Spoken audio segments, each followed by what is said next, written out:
मुरली अमृत की धारा है धारा, जो देती दुखों से किनारा। मुरली अमृत की धारा है धारा, जो देती दुखों से किनारा। भूले जीवन में हो जाए शिव बाबा मुरली में समझाए, भूले जीवन में हो जाए। 12 मार्च 2025 का महावाक्य है। मीठे बच्चे, बाप अभी तुम्हारी पालना कर रहे हैं, पढ़ा रहे हैं, घर बैठे राय दे रहे हैं, तो कदम कदम पर राय लेते रहो, तब उच्च पद मिलेगा। प्रश्न है, सजाओं से छूटने के लिए कौन सा पुरुषार्थ बहुत समय का चाहिए? उत्तर, नष्टो मोहा बनने का। किसी में भी ममत्व न हो, अपने दिल से पूछना है, हमारा किसी में मोह तो नहीं है? कोई भी पुराना संबंध अंत में याद ना आए। योग बल से सब हिसाब किताब चुकतू करने हैं, तभी बिगड़ सजा उच्च पद मिलेगा। ओम शांति। अभी तुम किसके सम्मुख बैठे हो? बाप दादा के। बाप भी कहना पड़े तो दादा भी कहना पड़े। बाप भी इस दादा के द्वारा तुम्हारे सम्मुख बैठे हैं। बाहर में तुम रहते हो तो वहाँ बाप को याद करना पड़ता है, चिट्ठी लिखनी पड़ती है। यहाँ तुम सम्मुख हो, बातचीत करते हो, किसके साथ? बाप दादा के साथ। यह है ऊंचे ते उच्च अथॉरिटी। ब्रह्मा है साकार और शिव है निराकार। अभी तुम जानते हो ऊंचे ते उच्च अथॉरिटी बाप से कैसे मिलना होता है। बेहद का बाप जिसको पतित पावन कह बुलाते हैं। अभी प्रैक्टिकल में तुम उनके सम्मुख बैठे हो। बाप बच्चों की पालना कर रहे हैं, पढ़ा रहे हैं। घर बैठे भी बच्चों को राय मिलती है कि घर में ऐसे ऐसे चलो। अब बाप की सिरमत पे चलेंगे तो श्रेष्ठ से श्रेष्ठ बनेंगे। बच्चे जानते हैं हम ऊंचे ते उच्च बाप की मत से ऊंचे ते उच्च मर्तबा पाते हैं। मनुष्य सृष्टि में उच्च ते उच्च यह लक्ष्मी नारायण का मर्तबा है। यह पास्ट में होकर गए हैं। मनुष्य जाकर इन ऊंच को नमस्ते करते हैं। मुख्य बात है ही पवित्रता की। मनुष्य तो मनुष्य ही है, परंतु कहाँ वह विश्व के मालिक, कहाँ अभी के मनुष्य? यह तुम्हारी बुद्धि में ही है। भारत बरोबर 5000 वर्ष पहले ऐसा था। हम ही विश्व के मालिक थे और किसकी बुद्धि में यह नहीं है। इनको भी पता थोड़े ही था, बिल्कुल घोर अंधियारे में थे। अभी बाप ने आकर बताया है, ब्रह्मा सो विष्णु, विष्णु सो ब्रह्मा कैसे होता है। यह बड़ी गुह्य रमणीक बातें हैं जो और कोई समझ न सके सिवाय बाप के। यह नॉलेज कोई पढ़ा न सके। निराकार बाप आकर पढ़ाते हैं। श्री कृष्ण भगवानुवाच नहीं। बाप कहते हैं मैं तुमको पढ़ाकर सुखी बनाता हूँ, फिर मैं अपने निर्वाण धाम में चला आता हूँ। अभी तुम बच्चे सतो प्रधान बन रहे हो। इसमें खर्चा कुछ भी नहीं है। सिर्फ अपने को आत्मा समझ बाप को याद करना है। बिगर कौड़ी खर्चा 21 जन्म के लिए तुम विश्व के मालिक बनते हो। पाई पैसा भेज देते हैं, वो भी अपना भविष्य बनाने। कल्प पहले जिसने जितना खजाने में डाला है उतना ही अब डालेंगे, न जास्ती न कम डाल सकते। यह बुद्धि में ज्ञान है, इसलिए फिक्र की कोई बात नहीं रहती। बिगर कोई फिक्र के हम अपनी गुप्त राजधानी स्थापन कर रहे हैं। यह बुद्धि में सिमरन करना है। तुम बच्चों को बहुत खुशी में रहना चाहिए और फिर नष्टो मोहा भी बनना है। यहाँ नष्टो मोहा होने से फिर तुम वहाँ मोहजित राजा रानी बनेंगे। तुम जानते हो यह पुरानी दुनिया अब खत्म होनी है, अब वापस जाना है। फिर इसमें ममत्व क्यों रखे? कोई बीमार होता है, डॉक्टर कह देते हैं केस होपलेस है, तो फिर उनसे ममत्व निकल जाता है। समझते हैं आत्मा एक शरीर छोड़ जाए दूसरा लेती है। आत्मा तो अविनाशी है ना। आत्मा चली गई है, शरीर खत्म हो गया है, फिर उनको याद करने से फायदा क्या? अभी बाप कहते हैं तुम नष्टो मोहा बनो। अपनी दिल से पूछना है, हमारी किसी में मोह तो नहीं है? नहीं तो वह पिछाड़ी में याद जरूर आएंगे। नष्टो मोहा होंगे तो यह पद पाएंगे। स्वर्ग में तो सब आएंगे, वह कोई बड़ी बात नहीं है। बड़ी बात है सजा ना खाकर उच्च पद पाना। योग बल से हिसाब किताब चुकतू करेंगे तो फिर सजा नहीं खाएंगे। पुराने संबंधी भी याद न पड़े। अभी तो हमारा ब्राह्मणों से नाता है, फिर हमारा देवताओं से नाता होगा। अभी का नाता सबसे ऊंच है। अभी तुम ज्ञान सागर बाप के बने हो, सारी नॉलेज बुद्धि में है। आगे थोड़े ही यह जानते थे कि सृष्टि चक्र कैसे फिरता है। अभी बाप ने समझाया है। बाप से वर्षा मिलता है तब तो बाप के साथ लव है ना। बाप द्वारा स्वर्ग की बादशाही मिलती है, उनका यह रथ मुकर्रर है। भारत में ही भागीरथ गाया हुआ है। बाप आते भी भारत में है। तुम बच्चों की बुद्धि में अभी 84 जन्मों की सीढ़ी का ज्ञान है। तुम जान चुके हो यह 84 का चक्र हमको लगाना ही है। 84 के चक्र से छूट नहीं सकते। तुम जानते हो कि सीढ़ी उतरने में बहुत टाइम लगता है, चढ़ने में सिर्फ यह अंतिम जन्म लगता है। इसलिए कहा जाता है तुम त्रिलोकीनाथ त्रिकालदर्शी बनते हो। पहले तुमको यह पता था क्या कि हम त्रिलोकीनाथ बनने वाले हैं? अभी बाप मिला है, शिक्षा दे रहे हैं, तब तुम समझते हो। बाबा के पास कोई आते हैं, बाबा पूछते हैं आगे इस ड्रेस में इसी मकान में कभी मिले हो? कहते हैं हाँ बाबा, कल्प कल्प मिलते हैं। तो समझा जाता है ब्रह्मा कुमारी ने ठीक समझाया है। अभी तुम बच्चे स्वर्ग के झाड़ सामने देख रहे हो, नजदीक हो ना।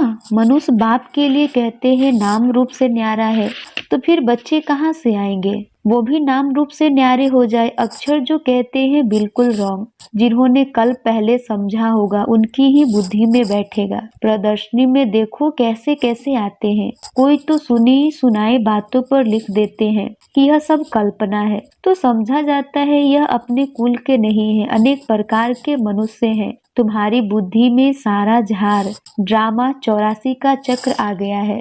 अभी पुरुषार्थ करना है, वो भी ड्रामा अनुसार ही होता है।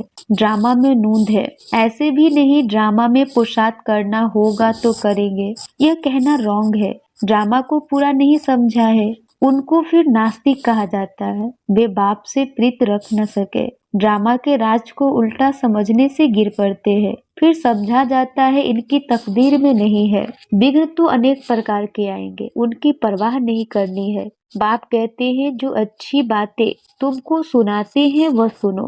बाप को याद करने से खुश बहुत रहेंगे। बुद्धि में है अब 84 का चक्र पूरा होता है, अब जाना है अपने घर। ऐसे ऐसे अपने साथ बातें करनी है। तुम पतित तो जा नहीं सकते हो, पहले जरूर साजन चाहिए, पीछे बारात गाया हुआ भी है, भोलेनाथ की बारात। सबको नंबरवार जाना तो है। इतना आत्माओं का झुंड कैसे नंबरवार जाता होगा? मनुष्य पृथ्वी पर कितनी जन्म लेते हैं, कितना फर्नीचर जागीर आदि चाहिए। आत्मा तो है बिंदी। आत्मा को क्या चाहिए? कुछ भी नहीं। आत्मा कितनी छोटी जन्म लेती है। इस साकारी झार और निराकारी झार में कितना फर्क है। वह है बिंदियों का झार। यह सब बातें बाप बुद्धि में बिठाते हैं। तुम्हारे सिवाय ये बातें दुनिया में और कोई सुन न सके। बाप अभी अपने घर और राजधानी की याद दिलाते हैं। तुम बच्चे रचयिता को जानने से सृष्टि चक्र के आदि मध्य अंत को जानते हो। तुम त्रिकालदर्शी आस्तिक हो गए। दुनिया भर में कोई आस्तिक नहीं।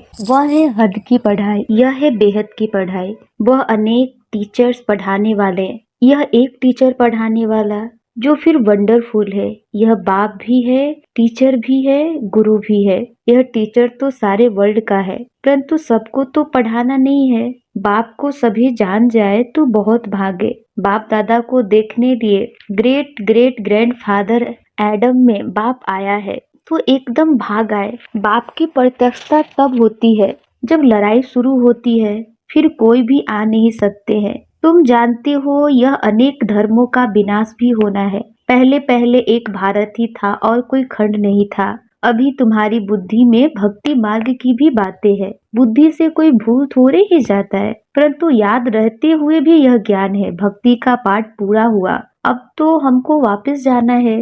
इस दुनिया में रहना नहीं है। घर जाने लिए तो खुशी होना चाहिए ना। तुम बच्चों को समझाया है, तुम्हारी अब वानप्रस्थ अवस्था है। तुम 2 पैसे इस राजधानी स्थापन करने में लगाते हो।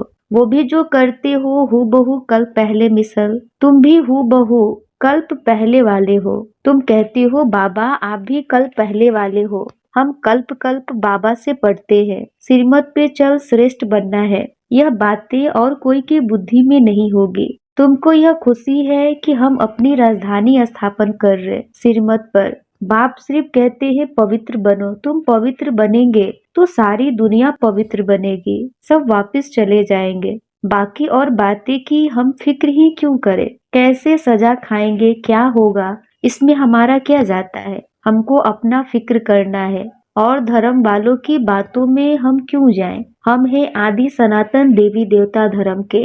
वास्तव में इनका नाम भारत है, फिर हिंदुस्तान नाम रख दिया है। हिंदू कोई धर्म नहीं है। हम लिखते हैं कि हम देवता धर्म के हैं, तो भी वह हिंदू लिख देते हैं, क्योंकि जानते ही नहीं कि देवी देवता धर्म कब था। कोई भी समझते नहीं है। अभी इतने बीके हैं।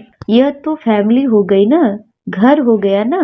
ब्रह्मा तो है प्रजापिता, सबका ग्रेट ग्रेट ग्रैंडफादर। पहले पहले तुम ब्राह्मण बनते हो, फिर वर्णों में आते हो। तुम्हारा यह कॉलेज अथवा यूनिवर्सिटी भी है, हॉस्पिटल भी है। गाया जाता है ज्ञान अंजन सतगुरु दिया, अज्ञान अंधेर विनाश। योग बल से तुम एवर हेल्दी एवर वेल्दी बनते हो। नेचर क्योर कराते हैं ना। अभी तुम्हारी आत्मा क्योर होने से फिर शरीर भी क्योर हो जाएगा। यह है spiritual nature cure. Health wealth happiness 21 जन्मों के लिए मिलती है।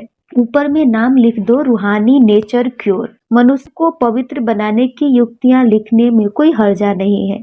आत्मा ही पतित बनी है तब तो बुलाते हैं ना। आत्मा पहले सत्व प्रधान पवित्र थी, फिर अपवित्र बनी है, फिर पवित्र कैसे बने? भगवानुवाच मन मना भव।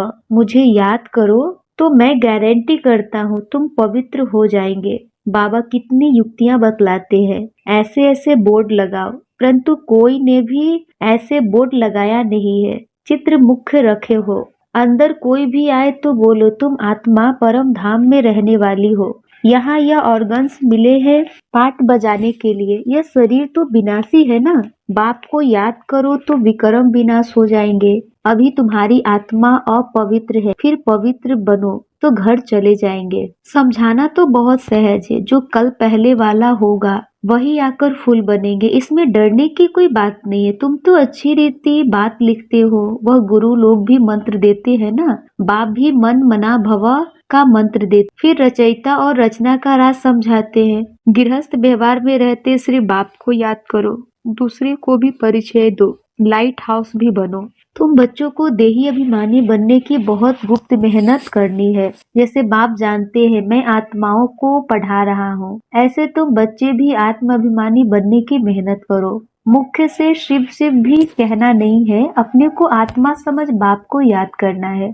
क्योंकि सिर पर पापों का बोझा बहुत है। याद से ही तुम पावन बनेंगे। कल्प पहले जैसे जैसे जिन्होंने वर्षा लिया होगा वही अपने अपने समय पर लेंगे। अदली बदली कुछ हो नहीं सकती। मुख्य बात है ही देही अभिमानी हो, बाप को याद करना, तो फिर माया का थप्पड़ नहीं खाएंगे। दे अभिमान में आने से कुछ न कुछ विक्रम होगा, फिर 100 गुना पाप बन जाता है। सीढ़ी उतरने में 84 जन्म लगे हैं, अब फिर चढ़ती कला एक ही जन्म में होती है। बाबा आया है तो लिफ्ट की भी इन्वेंशन निकली है। आगे तो कमर को हाथ देकर सीढ़ी चढ़ते थे, अभी सहज लिफ्ट निकली है। यह भी लिफ्ट है जो मुक्ति और जीवन मुक्ति में 1 सेकेंड में जाते हैं।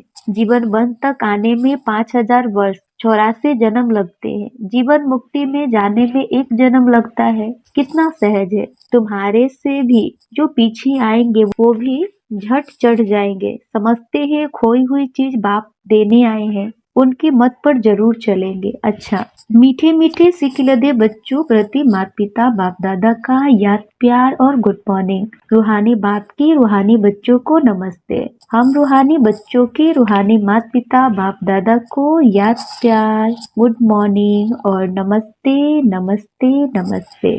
धारणा के लिए मुख्य सार। पहला, बिगर कोई फिक्र यानी चिंता के अपनी गुप्त राजधानी सिरमत पर स्थापन करनी है। विघ्नों की परवाह नहीं करनी है।